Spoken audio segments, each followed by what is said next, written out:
We are now just 20 days away from Star Wars Celebration, which is going to be the time and place of the official debut of the teaser trailer by writer and director J.J. Abrams and Chris Terrio. This is Mike Zero. If you guys are new to the channel, do make sure to subscribe to see future Star Wars content.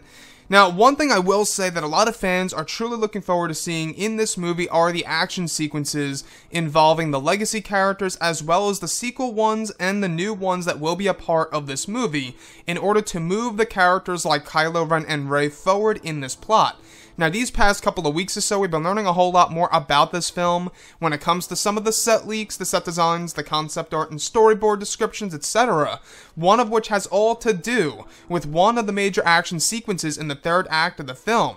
Specifically, a description of Rey inside the cockpit of a ship that is described to be her own personal starfighter. It said that she is being escorted by both Poe and Finn inside of a next-generation B-Wing fighter, heading toward one of the superweapons firing down on the jungle world. The next goes over both Rey's ship and Poe/Finn's B-Wing, splitting apart as Rey launches missiles at the weapon, only for them to be blocked by a protective shield.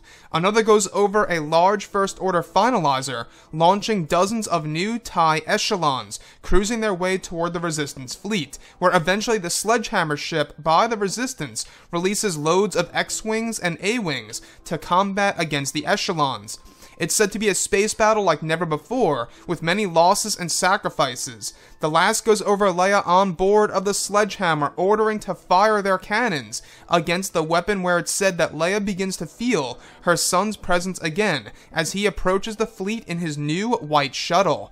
So I want to go over a couple of parts about this, and this sounds so true to Star Wars. The way that we are hearing the major space battles, these past months, give or take, I gotta say, this space battle in the third act seems to be very promising, given that it will involve a lot of the main characters like Finn, Poe, Rey, Kylo Ren, and even Leia. I think that this is fantastic, and the fact that they are introducing new TIE fighters called TIE echelons, which, by the way, you can see the echelons over at Galaxy's Edge, which launches on May 31st. You're going to see a big set design, or a set piece, if you will, that will be planted dead smack in the middle of the park.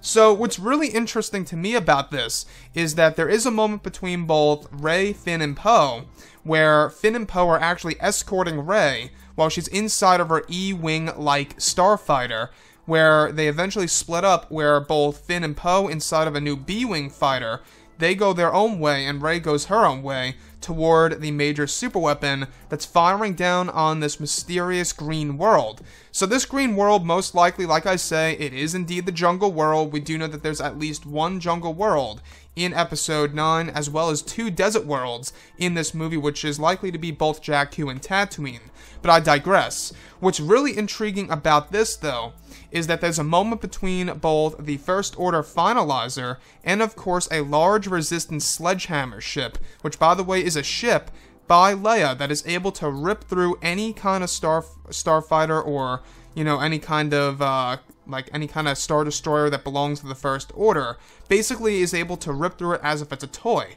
So this whole entire space battle, has the First Order finalizer launching dozens upon dozens of TIE echelons, where these new TIE fighters are actually said to be very large in design, almost as if they are a new version of a TIE bomber.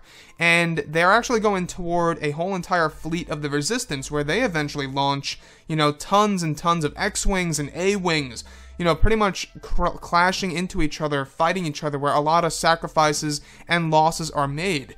And you can only imagine how massive this space battle really is going to be, and how many, actors and extras they needed for this sequence in order to fill in all the cockpit scenes in the movie. So, with that being said, we do know that this movie is actually said to be quite, a space battle like never before in the Star Wars franchise. We heard about this a couple of weeks ago, that it's going to be a mixture over, of course, the battle over Coruscant, the battle of Endor, and, of course, the battle of Scarif, all together into one major battle. You can only imagine, right, the magnitude of the actual destruction that's actually going to take place in this battle between the destroyers, the Resistance cruisers, the sledgehammer by the Resistance being able to rip through Star Destroyers, and even this super weapon that's firing down on the jungle world, as a lot of these ships are actually fighting each other in the distance. This to me sounds amazing, and what really does interest me the most is toward the end, where Leia eventually feels the presence of her son once again, while he is entering the fleet inside of his white shuttle, his new white starfighter. So I'm very intrigued about all of this, how there's going to be a connection once again between both Leia and Kylo Ren. I know a lot of people are hoping that there's more to the story between the two, and I'm sure that there is. Anyways, guys, drop a comment below. Let me know what you think about all of this in the comments. And if you guys did enjoy the content for today, do make sure to drop a thumbs up on this video to support the channel. I thank you all so very much for the kind support, and I'll catch you guys next time.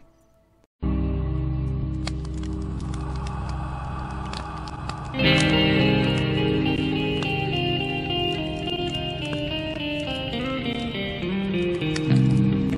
in hand, we are alone again. No, I'm not one. From night to moon, we hear their moans again. No.